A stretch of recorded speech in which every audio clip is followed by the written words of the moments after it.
right, let's hit the field. All right. Just wanted to talk, that's all.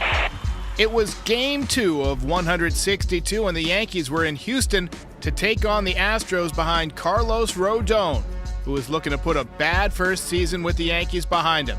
My recap, your reactions coming up next. This is NYY Recaps. Welcome to Yankee Stadium. New York City.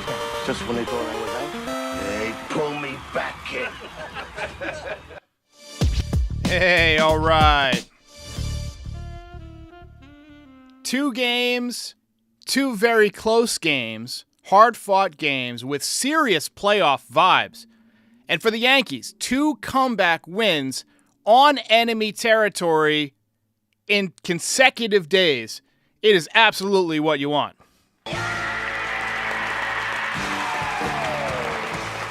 Another great night for Oswaldo Cabrera. First Yankee since Starlin Castro to have a 4-hit game in the second game of the season. He went 4 for 5. Another good night for Juan Soto, who gave us all a scare at one point. And Carlos Rodon, bent but did not break. Got to give him a round of applause. Really nice job. I tell you what, though, the jerseys this year are absolutely, completely disgusting. They were created by a new manufacturer. I don't know if everybody's followed this story. It used to be made by Majestic and then Nike, and now this year, Fanatic, I think is called. Fanatics, something like that. And they're very thin. They're supposed to be moisture resistant, but my God, everyone looked drenched out there tonight, especially the pitchers. It's actually kind of gross. Aroldis Chapman is going to need to wear like 3 jerseys. He's going to have to wear layers. Carlos Rodon looked like he was on the set of a James Cameron movie, just dripping, soaked.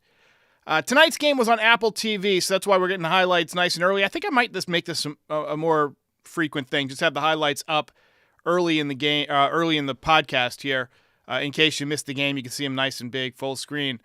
But if you missed it, yes, it was on Apple TV. It's going to happen a number of times this year, but that is one of the reasons why this channel exists, in case you missed the game. So, big start for Carlos Rodon tonight with a 2.50 ERA in his career against the Astros. That is one of the reasons they picked him up. Obviously, terrible last season.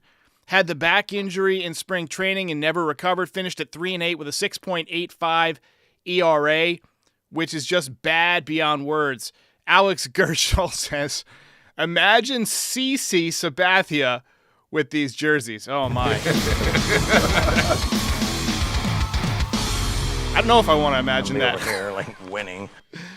Anyway, with the exception of Garrett Cole's injury and Juan Soto's first year in pinstripes, Carlos Rodon has potential to be the biggest story for the Yankees this season. Will he bounce back from an absolutely atrocious first season with the Yankees?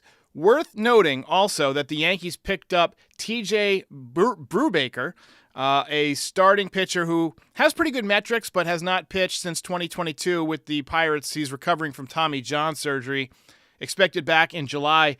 I honestly see this as more of a move for next year. He's got some control. He's got a decent FIP or fielding independent pitching, so the Yankees might be able to turn him into something. But this year, kind of like an emergency guy. Maybe he'll be strong down the stretch, but I wouldn't look for much from him. Another reason I was looking forward to tonight's game was Austin Wells was making his season debut. He swung the bat great at the end of last season and again in spring training. Had a big bunt tonight. And the Astros can run the bases, so I was curious to see how he would do behind the plate. They ran on him pretty well. Christian Javier was on the mound for the Astros. He absolutely gives the Yankees fits. Always has, probably always will. And, he was filthy again tonight. I mean, he just shut the Yankees down. 6 shutout innings. Juan Soto and Oswaldo Cabrera were really the only guys who didn't look completely overmatched by Christian Javier. And Stanton, I know he had a home run in this game, but if there was a giant asteroid headed for the Atlantic Ocean, and the only way to save the world was for Giancarlo Stanton to hit a Christian Javier slider, guess what? Surf's up. Oh! So, Yankees win another game. They're 2-0 on the season. Let's talk about it. Let's go. Let's get it going. Chat filling up, over 775 in the chat. Go ahead and hit that like and subscribe. So with Rodon, what you're looking at early on is velocity, because at the end of the season, his velocity was down. There was some mixed results with his velocity in spring training. You're looking for the high velocity, 96, 97, 98. You're looking for the ride on the fastball, guys being late. And they were. Problem was, he was missing out of the zone a lot. He was up, but I think he'll dial that back in as the season goes along. Fun moment against Kyle Tucker. He came up and in. I don't think it was on purpose, but it almost took his head off. Like that cardboard cutout in Major League. Remember that when Charlie Sheen's warming up in the bullpen, he hits the cardboard cutout and the whole head comes off? 2 nights in a row with a Major League reference. I think that's a record. Anyway, next pitch was a nasty slider, and he kind of bailed out. Tucker did. I don't know if you remember John Kruk against Randy Johnson in the 93 All-Star game at Camden Yards, where he just threw his hands out there, threw his ass out there and bailed. But he was sitting at 96, 97 with the fastball. The stuff was good. I'm encouraged. Control was not great. He had 3 walks, but that's to be expected at this point in the season. Framber Valdez couldn't get the ball over the plate at all yesterday either. In the 3rd inning, when the game came back on Apple TV, and kudos to Apple TV, they've added alternate broadcasts for audio, so we were able to get John and Susan tonight, and great picture quality on there. I watched a little bit on the Magic Hat, and I watched a little bit on the computer, but beautiful presentation. Anyway, 3rd inning, the cameras come back on, and Juan Soto was hunched over in some kind of discomfort, and you see the trainer running out to him. So I'm sitting here going into cardiac arrest, just turns out he's okay. It was a cramp. I saw him scarfing down a banana later in the game, so probably just inferior potassium, as Borat would say. Carlos Rodon pitched into and out of trouble in both the 3rd and 4th innings. A lot of pitches. He had some hard hit balls too, but right at guys. He did wiggle out of trouble when he needed to. Had to change his jersey a couple of times. Final line, 4 1/3 innings, 5 hits, 1 run, 3 walks, 4 strikeouts. Honestly, not even April yet, so I'm not worried about him not going that deep into a game. Not a horrible performance. I did feel like he had an extra gear tonight when he needed it. He did not have that last year, so that was good to see. It was a grind for sure. Gritty, and again, March 29th, you'll take it. Job well done.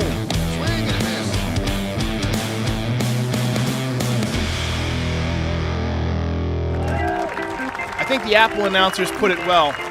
He showed us glimpses of the old Carlos Rodon. He dialed it up when he needed to. He bent, but he did not break. Obviously, you want more length, but it could have been even better if Alex Verdugo had come up with a couple of tough catches that he missed. I'm not blaming Alex Verdugo here because those were tough plays, but they led to more pitches and probably a shorter outing for Rodon, if we're being honest. Nick Birdie came in and made his first relief appearance of the season in relief of Carlos, did a nice job. Luke Weaver looked good out there today. Top 7, Yankees got on the board. Very patient at-bats from the youngsters. Volpe, who had great at-bats yesterday, picked up a walk. Wells with a walk, crucial walks, and then Oswaldo Cabrera tied the game with a line drive single through the left side. Next batter was Gleyber Torres, who got smoked by an up-and-in fastball to the right thumb. He crumpled to the ground in pain, unfortunately, and it's not what you want. Second day in a row that a Yankees hitter has been drilled by an up-and-in fastball. Rizzo yesterday, Torres today. He stayed in the game to run the bases, but took himself out of the game during a meeting on the mound in the bottom half of the 7th. You'd have to imagine that he's going to get some x-rays tonight. Jahmai Jones came in and played second base, got some balls hit to him, did a nice job. Anyway, the hit by pitch loaded the bases for Juan Soto, who eyeballed a few very close pitches again and drew a bases-loaded walk to give the Yankees the lead. A lead which they would not relinquish.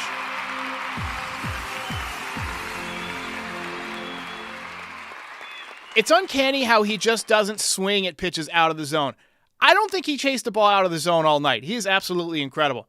Yankees took a commanding lead on some terrible Astros defense and another big hit from Oswaldo in the 8th. So Volpe grounded into what should have been a double play, but Pena tried to rush the throw to second base, and Verdugo went in hard-nosed slide into second, and the ball got away. Then Austin Wells dropped down a surprise bunt, pitcher threw it into right field, runners came around, and then Oswaldo Cabrera ripped one up the middle to make it 6-1 for the Yankees, and he is absolutely on fire to open the season. He's on fire! And we got some super chats rolling in. I'll get to them after the recap, I promise. They added a new feature to my software this year where the super chats automatically get saved so I can go to a different tab and I won't miss any. I know occasionally I would miss some last year, but that will not happen this year. And we'll read them as long as they're not awful. Anyway, so second night in a row that the Yankees batted around, and then in the top of the ninth, the Yankees tacked one on courtesy of Big G. Nice Stantonian blast. Giancarlo Stanton hits it out. Absolute laser beam, so we know he can still do it. This was a slider, I believe. And Jesse, by the way, says, would not have been a DP, I agree. They were trying to rush it because of Volpe's speed. As you see him hit one over the 1.5 sign. Nice shot for Giancarlo Stanton. First home run of the year, 109 mile an hour. Exit velocity, laser beam. Clayton Beeter made his major league debut in the ninth, had an easy inning, and the Yankees win 7-1. Ball game over. Yankees win. Yankees win.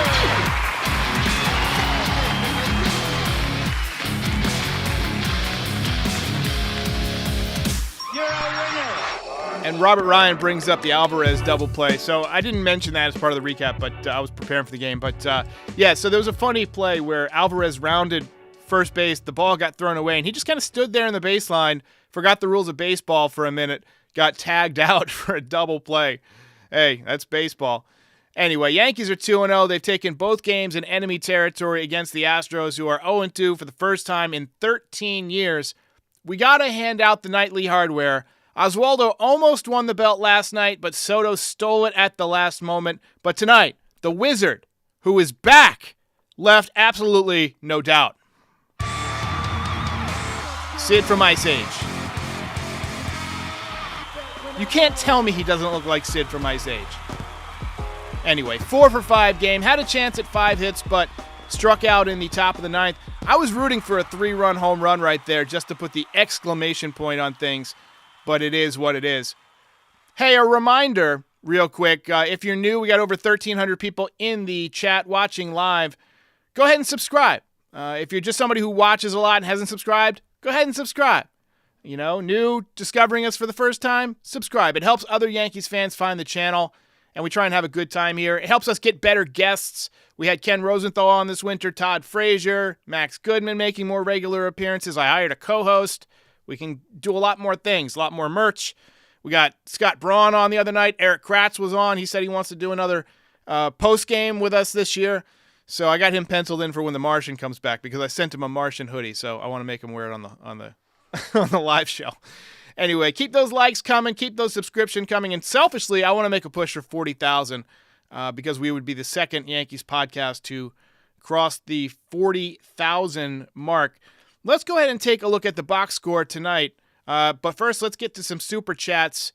So Ian says, the photo of Altuve flying back off the plate should be framed at the MOMA. I don't know what MOMA. Museum of Modern Art, maybe? And how'd he not see that coming was his buzzer malfunctioning. I like it.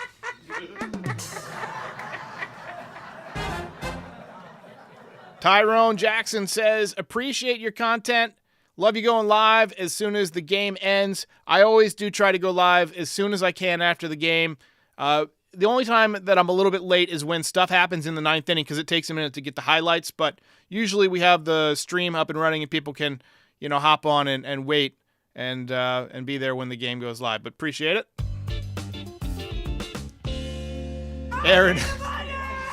Aaron says, how many random PED tests is Waldo getting now? Look, I mean, he's just hitting line drives. That's what we need. I also like the opposite field double. He's a switch hitter, but much better from the left side and swinging the bat well from the left side so far this year. Chicklet says the Astros embarrassing themselves. I am here for it. It's too early, but at least we've earned a split. They will not take their opening series against us. Mr. XS Humarux says, Lefty Waldo may be our secret weapon. Instead of switch hitting Waldo, I tell you what, if he can hit lefties lefty, then let him try it. And then Victor Ortiz says, do you see a difference in Oswaldo's swing? Looks the same to me, just better results. You know, it looks the same to me, and thank you for the dono. Yes! Hell yeah! He did hit with Aaron Judge and Gleyber Torres all winter. And so, you know, you have to think that he made some adjustments. He got better by being around those guys. There was an interesting story during the game where I was listening to the broadcast with John and Susan. And Susan was talking about how she was interviewing Oswaldo before the game. And he had to stop mid-interview because Juan Soto was going to take batting practice. And he wanted to go there and watch him and just watch how he does things. Obviously, that's huge. Now, with Juan Soto, he obviously is a dynamic offensive player. Huge power. But when he's in batting practice, they say, he goes line drive, opposite field, line drive, opposite field, over and over and over again. And we saw one in the game tonight in the first inning. Line drive right over the shortstop. When you're down to 2 strikes and you're at bat, you know, it's a good approach to let the ball travel a little bit more, right? Most pitchers are going to try and get you out of the way most of the time. That's not true of everybody or every at bat, but most of the time with 2 strikes, you're going to get a pitch away, either a fastball away trying to freeze you or a breaking ball away. So it seems like with 2 strikes, he just sits back, waits for that ball to travel, let it do whatever it's going to do, and just take a late swing and hit it the other way. That's the secret to hitting the other way. When you're a kid, a lot of times if you're playing, I don't know, Little League or whatever, the coach will say, if you're hitting the ball the opposite way, you're late, you're swinging late. But what you're really doing is, you know, taking the ball the other way correctly. When you're hitting the ball the other way, you just take your normal swing, you wait for it to get a little bit deeper, and put your normal swing on it and try and barrel it up. Now, we saw Oswaldo do that a couple of times today. So maybe he's watching Soto and trying to learn from him in the way that he approaches his at-bats, especially with taking the ball the other way. So that's my hope. We got some breaking news. I do have a sound for that somewhere, but I can't find it right now. X-rays negative for Gleyber Torres. That's what you want to hear. Wouldn't shock me if he's out of the lineup tomorrow or for a couple of days, though. So, anyway, Val in NY says, man, the ball was finding Verdugo in those early innings. Thought he was going to make that diving catch, but he missed. Yeah, he bobbled. He also had a play up against the left field foul wall that he jumped for and couldn't bring in. You got to think the fans were probably giving him a hard time, too. Look, I like what I'm seeing from Verdugo so far. I know that he doesn't have the greatest reputation. I know Jonathan Papelbon was all over him this winter on Foul Territory and on social media. I saw every word out of his mouth live, and it made me a little skeptical. And then I saw Joel Sherman on Foul Territory talk about, well, I think the Yankees in June are going to be upset that they traded for Verdugo. What I'm seeing from Verdugo is a guy who plays hard, who wants to win, who's excited. He's obviously friends with Aaron Judge after every play. They're slapping hands, they're smiling, they're laughing. He's got good speed. He has tough at-bats. Look, he's not going to be a 30-30 guy. He's going to be a solid left fielder who he made a great catch last night. He ran down a couple of nice plays tonight. He's got a good arm. We saw that last year. He's tough to strike out. You know, I think he struck out 96 times in his season high. And that, like I said a couple of weeks ago, that's the first half for some Yankees. So I'm liking what we're seeing early returns from Mr.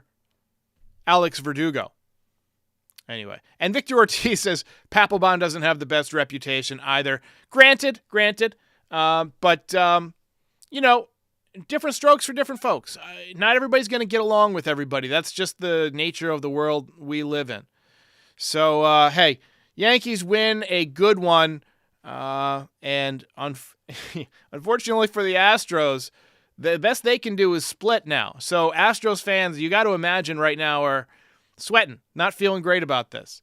Yankees win 7-1. All right, let's take a few more of your comments here. We got another super chat here from Wyatt Bard. Says, should we be concerned with Aaron Judge?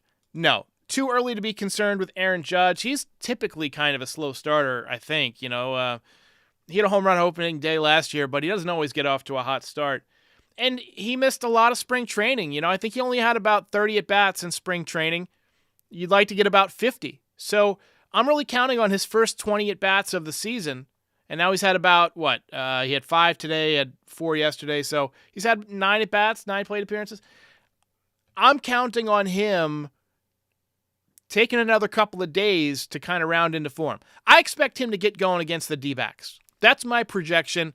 He's going to pick up a couple of big hits against the Diamondbacks. Anyway, Supreme Panda says, y'all shouldn't be talking. Astros beat y'all in the playoffs. Well, that's true, but we won tonight. And last night. And Astros have a nice big donut in the win column. Let's wrap it up. I gotta get out of here. Supreme Panda says, shut up, nobody wants to hear all of this. And now he has been snapped like Thanos into the netherworld.